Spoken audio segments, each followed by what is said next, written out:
We remain steadfast in our commitment in delivering local news that matters, stories that inspire, enriching the lives of Filipinos in the Philippines and across the globe. This is your GMA Regional TV. Buong puso para sa Pilipino. Anong na establishmento sa Tinambak, Camarines Sur nasulo? Babae gadan kan mahagup nin tren sa Iriga City. Asin, pasyaran ang maputing baybayon kan Taris Beach sa Catanduanes. Ini ang GMA Regional TV Balitang Bicolandia.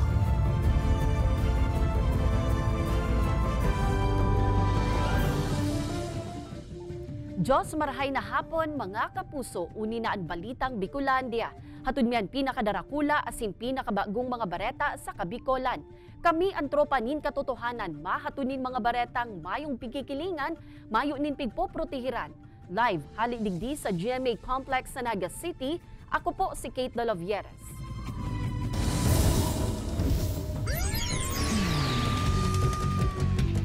Kantidad 1 million pesos ang winalat na danyo sa nagbungkaras na kasulo, kasubago sa anum na establishmento sa banwaan nin Tinambak, Camarines Sur.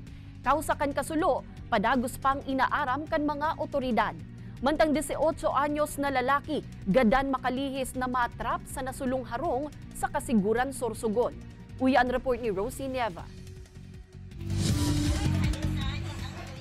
Nabulabog ang mga residente sa Barangay Tamban, Tinambak, Camarines Sur sa nagbungkaras na kasulo kasubagong maagahon. Tulos man na nagresponde ang Tinambak PFPS sinibapang pagtaraid na fire stations, alagad marikas na naglakop ang kalayo sa lugar.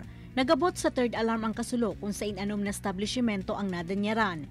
Challenge sir, malayo siya sir, 18 kilometers, yun ang challenge sa amin.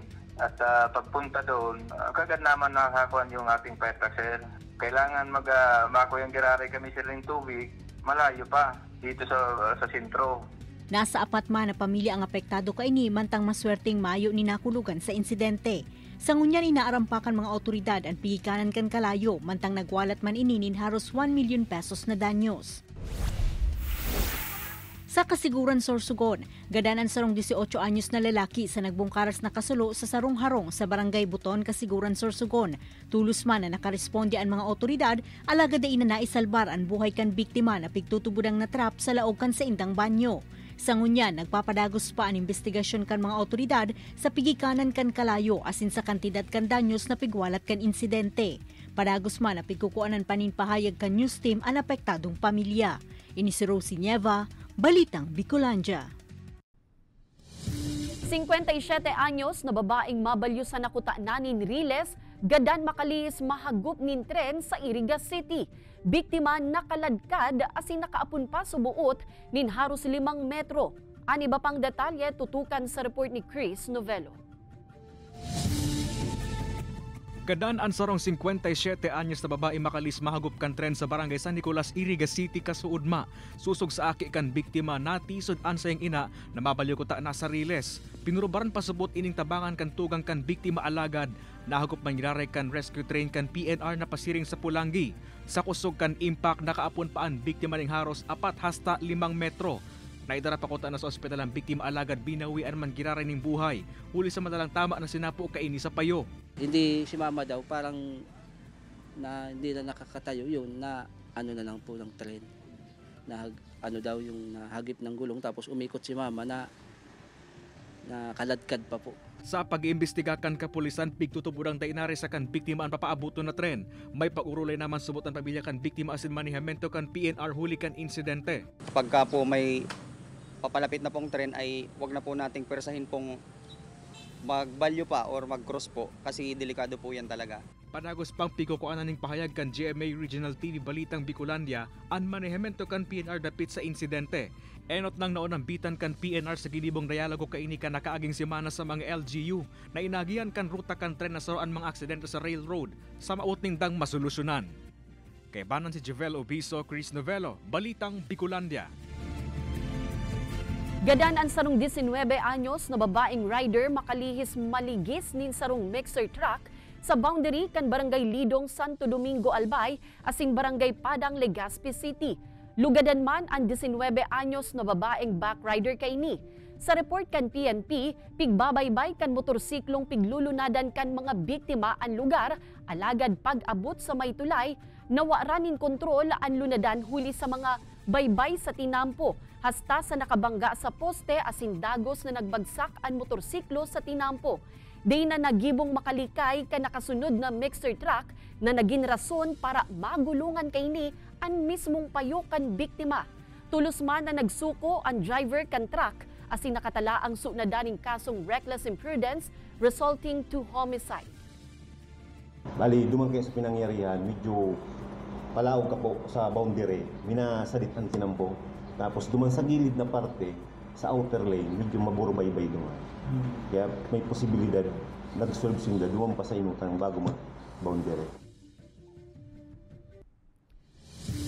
Ordinansa na mapautob nin istriktong regulasyon sa paggamit nin tamang bihikulo sa pagkua o pag-deliver kan mga pigbunong karneng urig sa Naga City, Abatwa, piguhurot na maipasar sa sangguniang panlungsod kan Naga.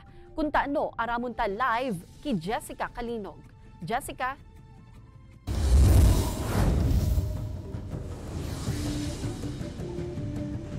Kate, share to subuot na malinig ang mga nabubuno na karne sa Naga City District, Abatwa. Alagad, ang sarong opisyal sa Naga City, igusubot na obserbaran na unhygienic delivery kan mga karne kaini.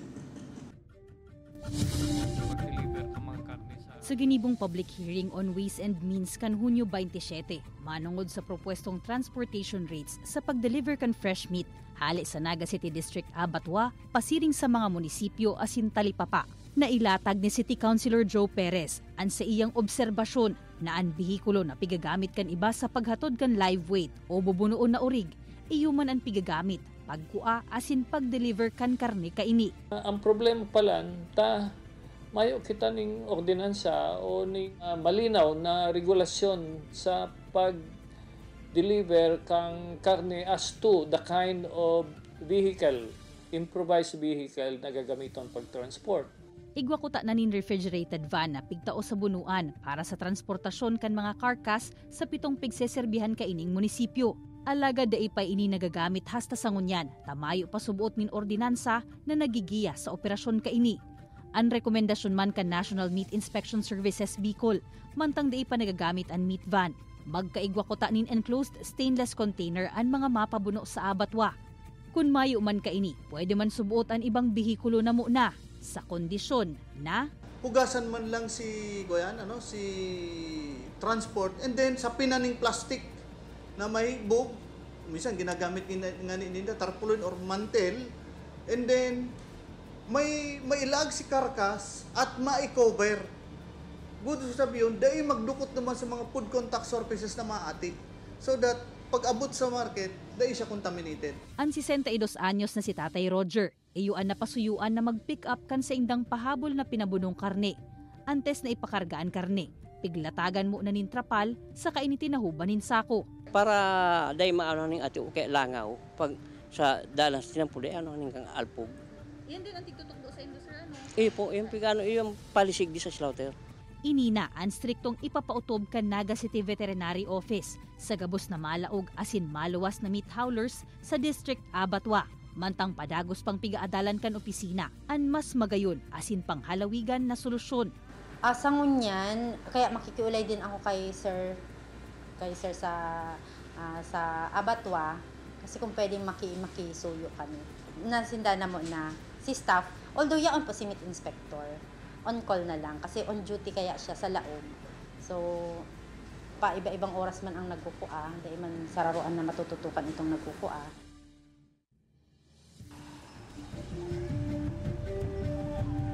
Agad man kit kan Naga City Veterinary Office asin kan NMIS Bicol ang tabang ka itong 7 mga munisipyo na pigseserbihan kan Naga City District Abatwa urog na sa pagsyerto na malinig ang transportation kay itong mga pigtitindang karne sa indang lugar. Kabali naman nga ni itong monitoring kan hot meat o mga pigtitindang karne na daing nag-aagi o daing nag-agi sa slaughterhouse. Kate? Alright, Jos Mabalos, Jessica. Ini ang GMA Regional TV Balitang Bicolandia.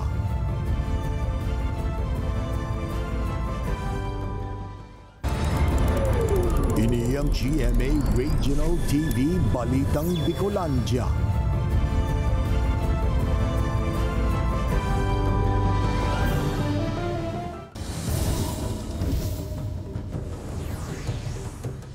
Makabagong teknolohiya sa pagtanom siring kan paggamit ni drone, pigadalan ngunyan kan Department of Agriculture Bicol.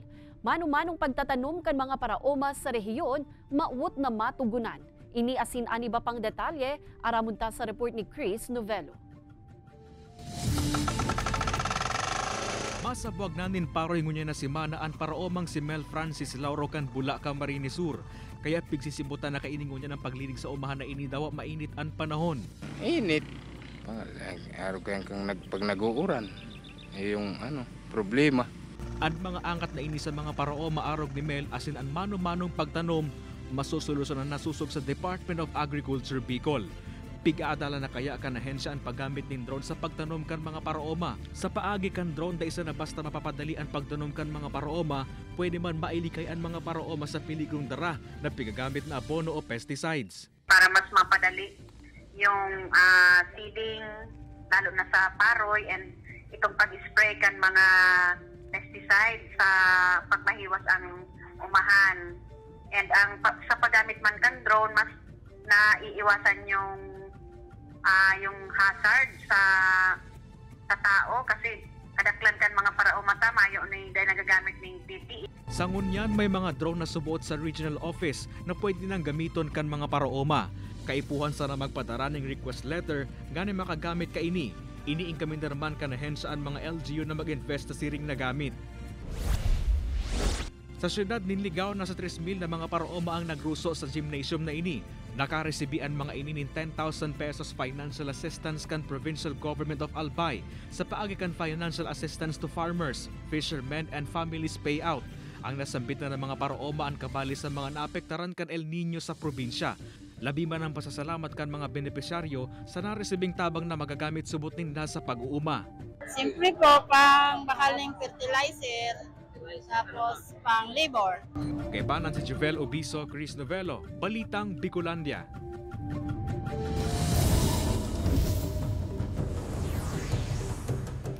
Padagos na agrangay ngunyan kan mga paratiendang may stall sa man iba-ibang parte kan syudad ni Naga, an ambulant vendors o itong mga paratienda na nagpupwesto sana sa gilid kan mga tinampo. Katakod kaiyan, aramuntaan magiging interbensyon digdi sa pakikipag-ulay ta live kay Neptali Pabines, an OIC Market Supervisor 4 kan Market Enterprise and Promotions Office o MEPO.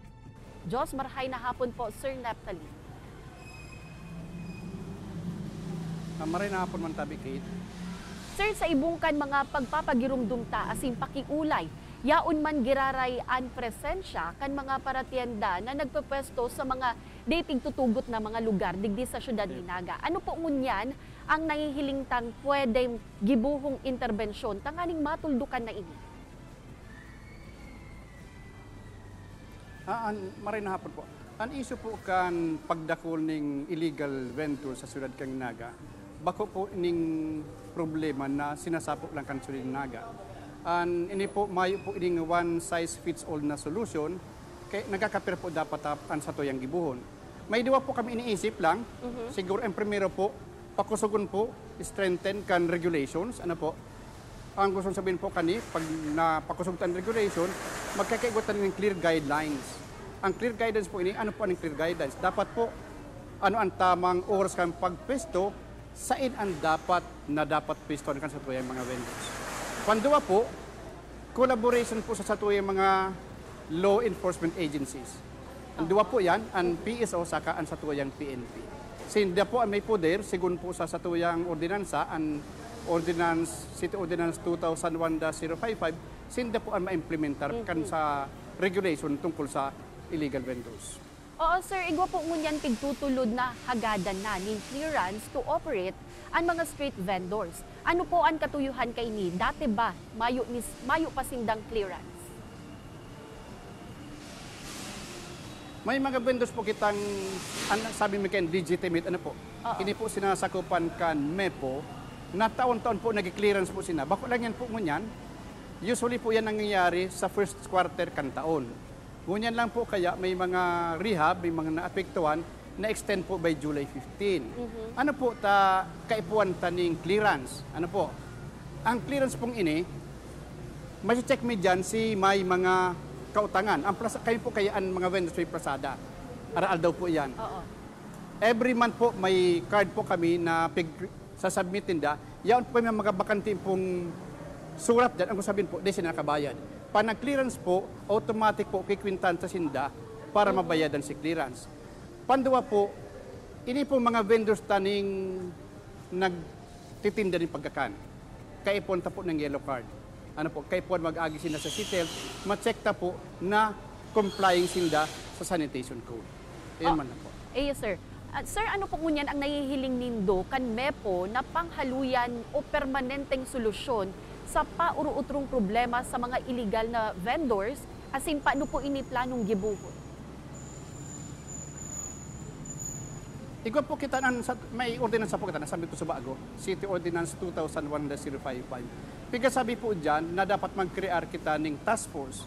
Ang task force kong ini, minakomponer kan sa tuyang bilang chairman ang Market Affairs Committee kan sanggol ang paglunsod, ang miyembro po dyan, ang PSO head, miyembro po dyan, ang sa tuyang treasurer's officer, tapos si may sarupod, ligaw lang po ko. Ano po ang gibo kan task force? Hindi po ma-implement kanin ko yan, kan ordinansa. Ini po ang pigihiling mi dyan, ang task force na ini mabuo kan guidelines. Itong maliwanag na guidelines kung saan mapisto, saan dapat, anong oras dapat mapisto. Ini po encompassing na ini. Bako lang ini, sigabos na dapat ining vendor sa Surat Kang Naga. Iyan po pigihiling min solusyon. May pigpahaman po kaming executive order, pipirma na lang po ni Mayor Ligason ini sa tibad ko niyan po si Mana. Alright, sir. Diyos mabalos po, Sir Neptali Pabines, kan MEPO. Kasabay ka nagpapadagos na laban kontra iligal na droga sa Naga City, pigsyerto man ni Police Colonel Erwin Rebellion na mayo nin personahe ang Naga City Police Office na imbwelto sa iligal na droga. Ang gabos na personahe kan City Intelligence Unit asin City Police Drug Enforcement Unit negatibo sa ginibong random drug testing. Magkakaigwaman subuot nin parehong random testing sa iba pang mga personahe kan NCPO. Ang lakdang na ini, pagpara sa mga espekulasyon na may mga pulis na imbwelto sa iligal na transaksyon o protektor kan mga nagbabariwas nin iligal na droga sa syudad. Pigbisto si GMA Network Chairman Attorney Felipe L. Gozon como 2024 Communicator of the Year kan International Association of Business Communicators o IABC Asia Pacific. Sa irarumian kan Executive Leader category. Pigtawang onra si Attorney Gozon huli sa iyang mga naging kontribusyon sa lado kan komunikasyon. Magin ang sa iyang ambag tanganing maging powerhouse ang GMA Network sa Philippine Broadcast Media. Sigun kay Attorney Gozon, sarong dakulang pribileyo ang makataunin inspirasyon sa milyong-milyong Pilipino sa bilog na kinaban. What really motivates me is the recognition, just like what you have given to me now. As you know, we are now reaching more than 70 million Filipinos. And it humbles me, at the same time energizes me to be transformative because of the power we hold. And finally, I think, over all of this, I have always relied on the Lord to help me and attribute to Him whatever success we receive.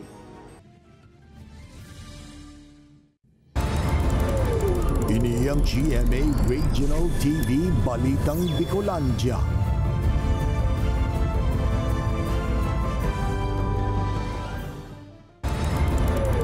Ini ang GMA Regional TV Balitang Bicolandia.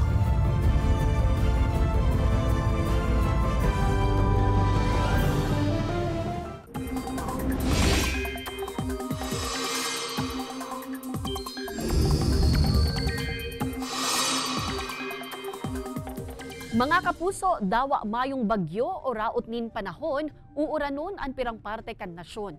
Huli iyan sa Easterlies Intertropical Convergence Zone o ITCZ as in localized thunderstorms. Basado sa datos kan Metro Weather, may tsansa nin uran sa Camarines Provinces, Albay, Masbate, Sorsogon asin Catanduanes. May makukusog man na uran na posibleng magpabaha o magkausa nin landslide, maging alerto sa nakita mga kapuso. Posible man ang uran sa iba pang parte kan Luzon, maging sa Visayas asin Mindanao. PNP Bicol amay na pinagaandaman ang papaabuton na 2025 midterm elections. Pag-account kan mga loose firearms asin private armed groups na posibleng magamit sa maabot na pirilian, saro sa mga pigsisibutan ngunyan kan PNP. Uya ang report ni Chris Novello. Daw harayo pa ang 2025 midterm elections pigpo na nakan kapulisan ang sa indang mga preparasyon. Kabali digdi ang seguridad na ilalatag na pigpuunan sa pagkakaigwanin mga checkpoints. May gutman ang kampanya kan PNP Bicol kontra sa loose firearms as in private armed groups na posibleng magamit sa maabot na pirilian. This early i-account pa na sa mga loose firearms. So mga imo-monitor ta na areas of concern, pati na po so mga possible na maging private armed groups, yung mga criminal elements sa pigmo-monitor ta, ito po ang muyatang ma-neutralize na mas maatab. Nasa proseso naman kan pag-validate ang PNP kan mga konsideradong hotspots. Inisubuot si mga lugar na may matinding political rivalries, presensya ng private armed groups asin rebelding grupo. Kabali sa mga pigmo-monitor kan PNP ang mga probinsya ng Masbate asin Camarines Norte. Continuous ang monitoring ta, continuous ang information gathering. Tanganing pag nakabilog kita ki intelligence, dumang kita mag-launch ki operation sa criminal elements po, sir. Inasigurar man ni Dizon na hihinguan kan kapulisan na maging matuninong ang magiging pirilian sa rehiyon sa masunod na taon. Kay banan si Jovel Obiso, Chris Novello, Balitang Bicolandia. Narealisar na kan Philippine Coast Guard ang kahagadan kan provincial government kan Camarines Norte na makabagong high-speed response boat na magagamit kan mga tanod baybayin sa probinsya. Sigun sa PCG Bicol, ang nasambitan ng lunadan ang sarong water asset na idinisenyo tanganing marikas na makapagresponde sa anumang maritime search and rescue operations urog na sa mga coastal area. Pwede kayang magdalagan ang lunadan sa rikas na 40 knots per hour.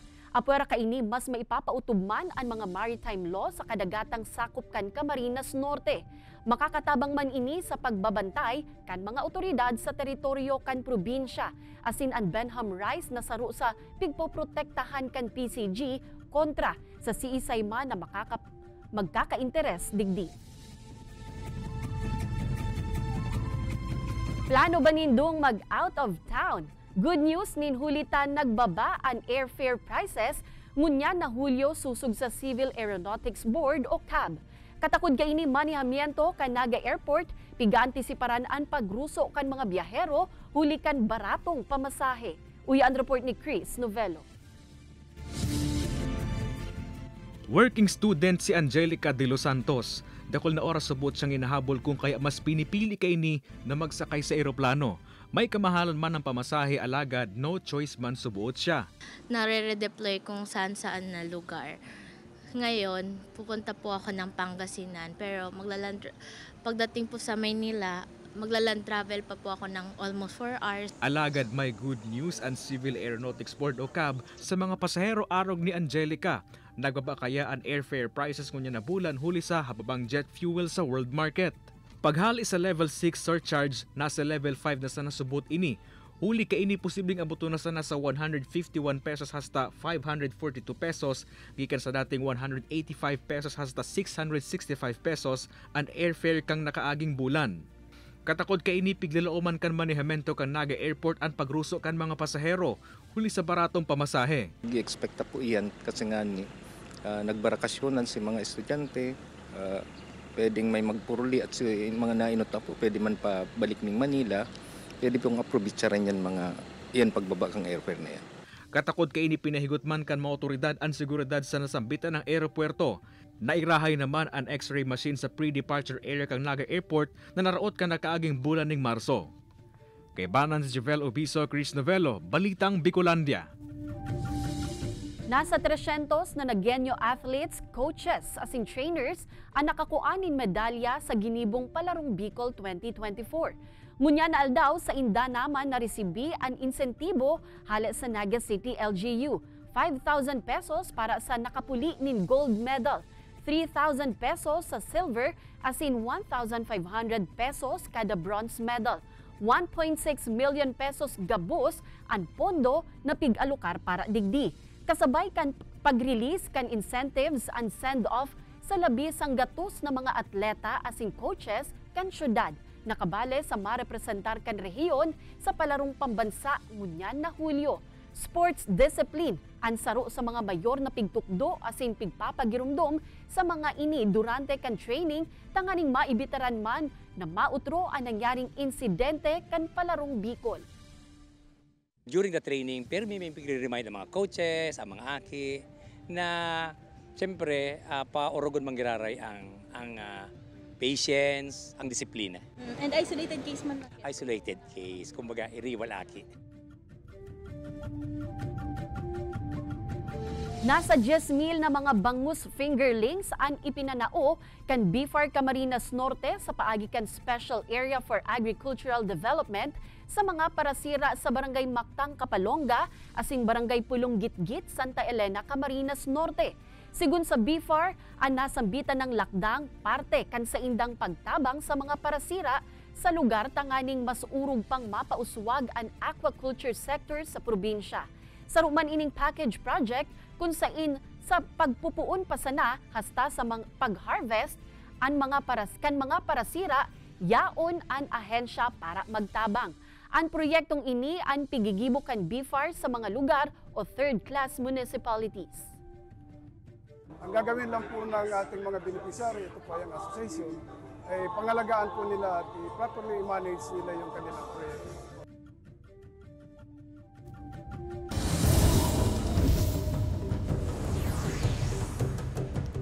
Dawa minsan namamatean na ang mga pag-uuran padagos pagiraray na pigdadayo kan mga turista ang Taris Beach sa Barangay Salvacion, Baras, Catanduanes.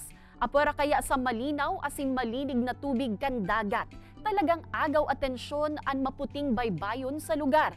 Dakulang bagay man ang nairahay ng tinampo pasiring digdi, kaya mas marikas nang nadudumanan kan mga tao. Nasa 30 pesos ang environmental fee, 10 pesos naman ang entrance fee, mantang nasa 350 pesos hasta 500 pesos naman ang cottage. Huli sa pagdakol kan mga taong nagbibisita sa Taris Beach, mas pinahigot man kan mga otoridad ang seguridad sa nasambitan ng lugar. Sa ngayon po, open na po sa public yung Taris Beach, which is ideal for family outing, yung mga gusto mag-relax, yung mga gustong mag-swimming. So, mas maganda pong pumunta dito kasi accessible na po yung road leading to Taris Beach po.